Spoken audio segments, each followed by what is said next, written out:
bem-vindos ao podcast do Instituto Ludwig von Mises Brasil. Meu nome é Bruno Garchagen.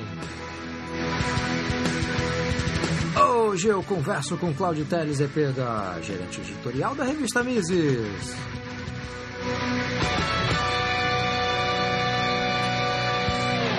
Seja muito bem-vindo, Cláudio. Obrigado, Bruno. Um prazer estar aqui de novo com você.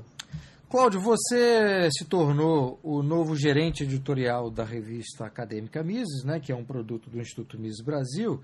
E eu queria então começar essa conversa te perguntando, né, nessa sua nova atribuição e responsabilidade, você antes fazia parte apenas do conselho editorial, como é que vai ser o trabalho que você vai desenvolver, que você pretende desenvolver como gerente editorial, e se haverá alguma mudança em relação ao trabalho que vinha sendo feito pelo Alex Catarino, que até então era o gerente editorial? Então, Bruno, você tem toda a razão. É uma nova responsabilidade, é uma grande responsabilidade. Na verdade, a minha pretensão é continuar com o trabalho. Não há o que mudar com relação à competência, não há o que mudar com relação a forma como se gerencia, né, editorialmente a revista.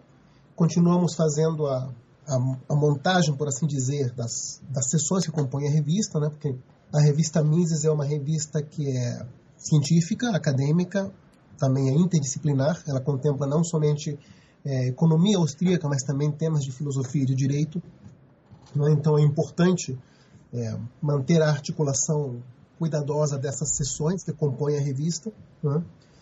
E, é claro, a nossa ideia é torná-la cada vez mais preponderante no meio acadêmico brasileiro e internacional, né? Como uma publicação acadêmica que é voltada para introduzir nos debates, né, reflexões sobre os autores da escola austríaca, a importância desses autores nos temas de filosofia, direito e economia, né, e divulgar cada vez mais essa produção. Então, eu não creio que haverá grandes mudanças na condução editorial da revista, né? Isso, nós teremos sim algumas novidades com relação a formato. Uma novidade é o site da revista, que já passou por uma primeira reformulação. Temos, neste momento, já um site inicialmente estático, né? Mas em breve teremos um site com novas funcionalidades, né, para facilitar, inclusive, a interação com autores, com bibliotecários, né, com contribuidores em geral.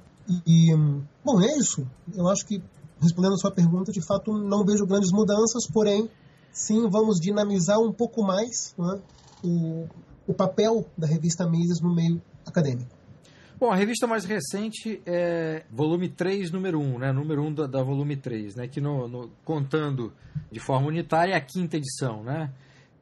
Quando é que sai a próxima edição, Cláudio? Qual é a previsão que você e o professor Biratã, que é o editor-chefe, estão trabalhando, né? E junto com o professor também, Fábio Barbieri, né, que faz parte do grupo editorial.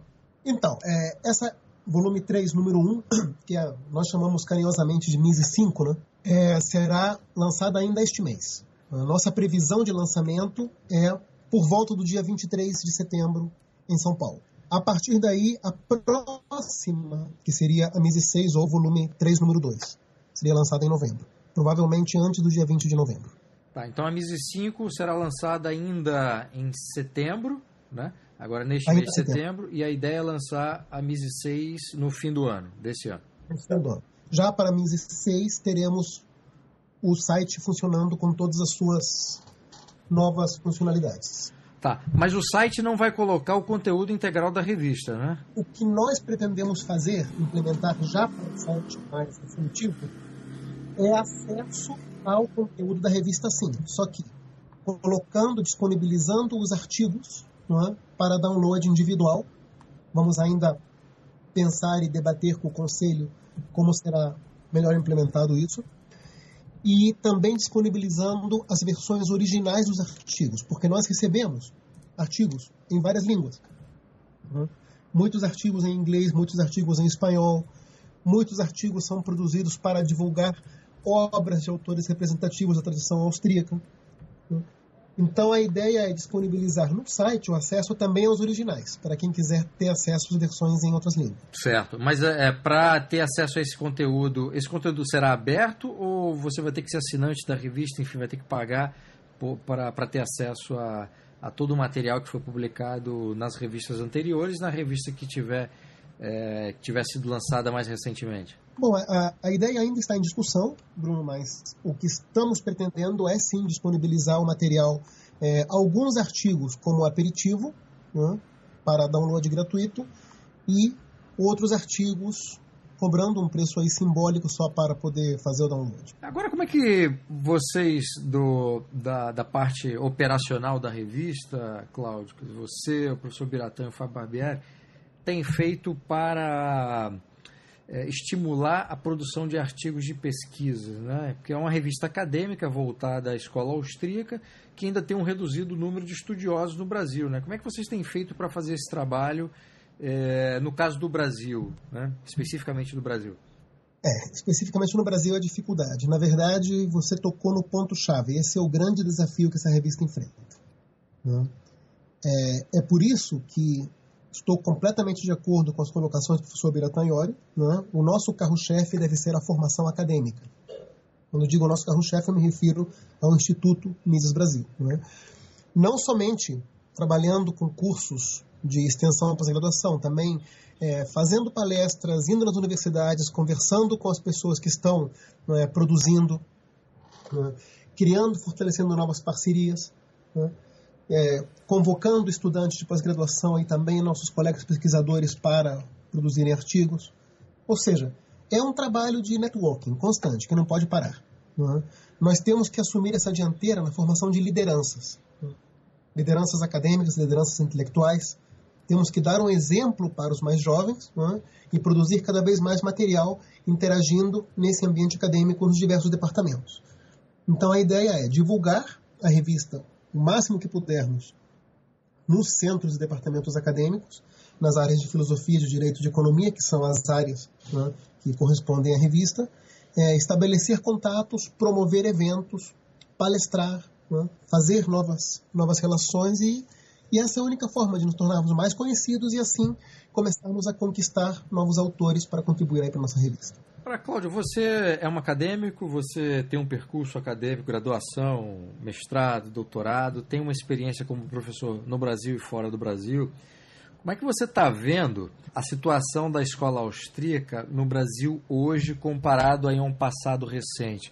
Você acha que mesmo aquelas pessoas que não conhecem ou têm uma certa rejeição em relação à escola austríaca, essas pessoas estão mais abertas, ou uma parcela dessas pessoas está mais aberta a conhecer, ou ainda o ambiente acadêmico ainda está muito fechado e longe daquilo que a gente espera como sendo um primeiro passo para inserir o debate sobre a escola austríaca e os estudos da escola austríaca dentro da universidade brasileira? Na minha percepção, Bruno, em comparação com o passado recente, sem dúvida estamos muito melhor. Isso, na verdade, é algo visível, né?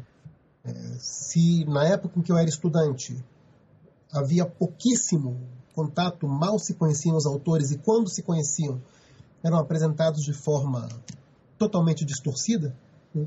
Por exemplo, aquela caracterização comum de Hayek como o pai do neoliberalismo, desse tipo de coisa, né? Era o máximo que se conhecia de escola austríaca, seja uma apresentação já errada conceitualmente e ainda assim superficial. Hoje em dia eu já tive, inclusive, a grata surpresa de ter em sala de aula alunos que conheciam nomes como Mises, Hayek e outros. Mesmo assim, eu vejo que grande parte da resistência que esta corrente de investigação de produção acadêmica enfrenta, especialmente no Brasil, né? Eu não sei muito bem como isso funciona em outros lugares, mas especialmente no Brasil, é a associação da escola austríaca a movimentos de índole ideológica, né? É fato que pensamento austríaco está associado ao liberalismo. Porém, devemos ter em mente que o liberalismo pode ser trabalhado ideologicamente ou academicamente. E o principal da escola austríaca é que ela contribui para entender melhor fenômenos econômicos, fenômenos sociais, né? Fenômenos de naturezas mais abrangentes. Não é para ser uma coisa de militância, de panfletagem. Como as pessoas costumam associar os autores austríacos à militância ideológica, e isso gera uma certa resistência de parte do meio acadêmico. Só que o que temos que deixar claro estamos aqui colocando um debate, levantando problemas a serem discutidos. Não queremos que as nossas contribuições à revista venham somente de pessoas que são adeptas ou que concordam, por assim dizer, com todo o conteúdo ideacional da escola austríaca. Estamos abertos justamente a críticas, a posturas antagônicas, a pessoas que têm observações a fazer, porque é só assim que ganha o conhecimento. E para mim, como acadêmico, isso é o primordial. Avançar o conhecimento, avançar a informação. Cláudio, você participou recentemente de um evento na Argentina, né, que é a Conferência da Escola Austríaca, que é realizada em Rosário todo ano, e eu te perguntei como é que está o trabalho no Brasil e como é que tem sido a recepção da revista no Brasil. Agora eu queria te perguntar como é que está sendo a recepção e o feedback da revista com os estrangeiros, né? Você deve ter, além dos argentinos que estavam lá, você deve ter tido contato com palestrantes certamente dos Estados Unidos e da Europa. Como é que tem sido essa recepção da revista entre a comunidade austríaca e estrangeira? Então, Bruno, isso para mim foi uma satisfação enorme, porque quando eu estive lá conversando com as pessoas em Rosário, e eles viam que eu estava praticamente representando o Instituto Mises Brasil na Conferência de Escola Austríaca, a percepção de todos era: nossa, mas que legal, vocês são realmente um centro de liderança. O Instituto Mises Brasil é visto como um centro de liderança. E quando eu me apresentava como gerente editorial da revista Mises, isso aumentava ainda mais o interesse em conversar. Ou seja, a revista é reconhecida, a revista é tida como uma publicação, como um espaço para crescer na difusão das ideias da produção acadêmica, né? Não somente no âmbito nacional, mas também internacional. E pude fazer vários contatos, e isso já está dando fruto. Já estou recebendo contribuições de professores que participaram dessa conferência. Você citou na resposta anterior o público jovem, né, que é um público que talvez seja ainda a maioria dos leitores do site do Instituto Mises Brasil e provavelmente representa uma grande parcela dos leitores da revista Mises. De que forma, Cláudio, que a revista pode inspirar esse público jovem que acompanha o Instituto Mises Brasil e esse público jovem que hoje está entrando na universidade ou ainda é estudante, né, de alguma graduação, de que forma inspirá-los para depois, posteriormente, esses jovens possam se tornar colaboradores escrevendo artigos científicos para a revista? Considero que o melhor caminho para inspirar um jovem é através da honestidade intelectual. Ou seja, o material que a revista traz para o jovem é diferente de um artigo de opinião, onde, é claro, nós sabemos muito bem isso. No artigo de opinião, o autor do artigo é totalmente responsável por suas ideias. Então, o artigo de opinião está aí para quem concorda vai bater palmas, quem discorda vai entrar na briga com o autor ou com outros comentadores, assim por diante. Mas, geralmente, o que se trata aí é defender um ponto de vista sobre uma certa questão. Aqui, por ser uma revista acadêmica, o nosso interesse é mostrar como problemas de caráter mais geral, que dizem respeito a como a sociedade funciona, como a economia funciona, que dizem respeito a esse tipo de problemas, como isso é tratado de maneira acadêmica, de maneira científica. Então temos que ser honestos quanto a isso, e é por isso que o Conselho Editorial é criterioso na seleção do material a ser publicado. Ao mesmo tempo, estimulamos também mostrando como há pessoas hoje produzindo, né, nas suas carreiras acadêmicas individuais, produzindo para desenvolver a escola austríaca, trazendo ideias novas, e também combinando isso com material de autores clássicos, de autores que compõem esse corpo de pensamento e que são pouco conhecidos ainda no Brasil. Agora, você tem recebido um feedback, mesmo antes de você assumir a nova função de gerente editorial, você chegou a receber algum tipo de feedback de professores, de investigadores, especificamente daqueles que não fazem parte desse universo de estudiosos da escola austríaca? Você chegou a ter esse tipo de conversa, algum tipo de resposta, né, positiva ou negativa, em relação ao trabalho da revista? Para ser franco, muito pouco. Na verdade, nós temos que trabalhar mais essa divulgação nos centros acadêmicos por causa disso. A revista ainda é pouco conhecida. Entretanto, ela é muito bem recebida quando é apresentada. Essa experiência eu já tive, de conversar com professores de outras universidades, outros departamentos, né, e apresentar a revista e o material e sentirem que é uma publicação que tem tudo para dar certo como um ponto de referência na produção acadêmica no Brasil. E como é que está o processo de qualificação na CAPES, Cláudio? Era uma das coisas que foi apontada, né, como objetivo da revista, né, participar do processo de qualificação para que a revista fosse bem posicionada e pudesse depois ter até esse retorno, né, para quem publicasse na revista. Como é que está isso hoje? Bom, isso continua sendo o nosso objetivo, um dos nossos objetivos, na verdade, um dos mais importantes, mas isso também depende de todo o funcionamento político interno da CAPES. Então, neste momento, estamos aguardando a próxima avaliação para, a partir daí, realinhar nossas orientações e continuar crescendo na qualificação da CAPES.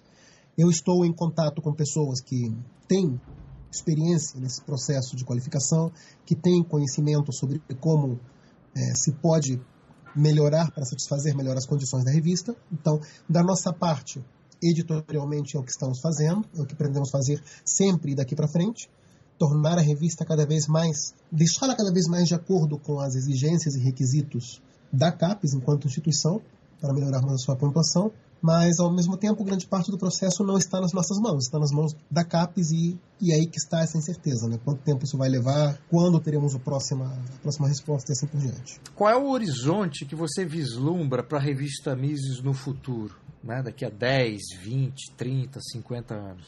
O que você espera que esse trabalho que está sendo realizado agora, que tipo de frutos que se pretende colher no futuro com a revista Mises? Essa é uma pergunta bastante difícil.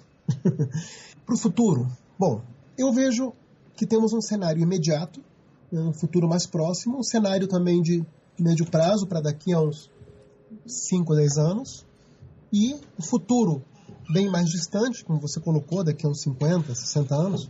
Em certos problemas, é mais fácil fazer previsões de longo prazo do que de curto e médio prazo. Um exemplo que eu sempre dou com relação a isso é a previsão do tempo.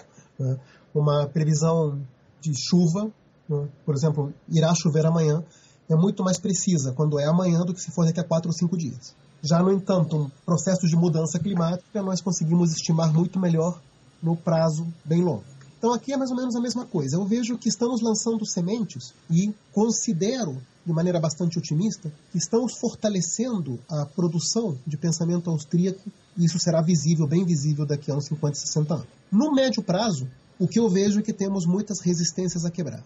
Resistências a quebrar mostrando trabalho sério, mostrando serviço no meio acadêmico, para que possamos nos consolidar como uma corrente de pensamento respeitada pelos seus resultados. O pensamento austríaco, o pensamento da Escola Austríaca de Economia, recebe ataques de diversas naturezas. Os ataques que são de caráter acadêmico, com relação a questões epistemológicas, a questões metodológicas, é o que faz justamente a área crescer. É o que vai fazer a revista crescer também. Só que para isso temos que quebrar a barreira da associação dessa revista, da associação a uma postura de militância de panfletagem. Isso, na verdade, tem que ser desde já deixado claro. Trata-se de uma publicação acadêmica, não de uma publicação que pretende promover uma determinada forma de conceber a política ou a economia de maneira proselitista. Em outras palavras, estamos querendo produzir conhecimento. A escola austríaca nos ensina a respeito de como funciona a economia, nos ensina a respeito de como funciona a sociedade, nos ensina a respeito das questões mais fundamentais sobre a interação entre seres humanos no mercado e na vida cotidiana. Isso é claro que tem implicações políticas, mas tem implicações para a ciência política e tem implicações para a condução da política. O que nós temos que fazer, e esse é o trabalho de médio prazo, é justamente quebrar essa resistência no meio acadêmico e mostrar que nós estamos trazendo, com a revista Mises, a oportunidade de fortalecer a produção acadêmico-científica sobre a escola austríaca no Brasil. Já no prazo mais imediato, no nosso curto prazo, é o que começamos a fazer. Tornar a revista mais dinâmica, trabalhar na captação de novos autores, trabalhar na divulgação, na difusão das ideias da Escola Austríaca de Economia, e isso implica naturalmente num trabalho que está dando certo, e no fortalecimento do nosso posicionamento acadêmico de formação no Brasil. Bom, Cláudio, muitíssimo obrigado pela entrevista. Bom trabalho aí nesse seu início de caminhada como gerente editorial, porque a revista Mises já é de fato uma grande conquista do Instituto Mises Brasil, e eu acho que vai inserir uma extraordinária ferramenta de entendimento e compreensão do fenômeno da ação humana e também dos fenômenos econômicos. Muitíssimo obrigado. Eu te agradeço, Bruno. Muito obrigado. Obrigado.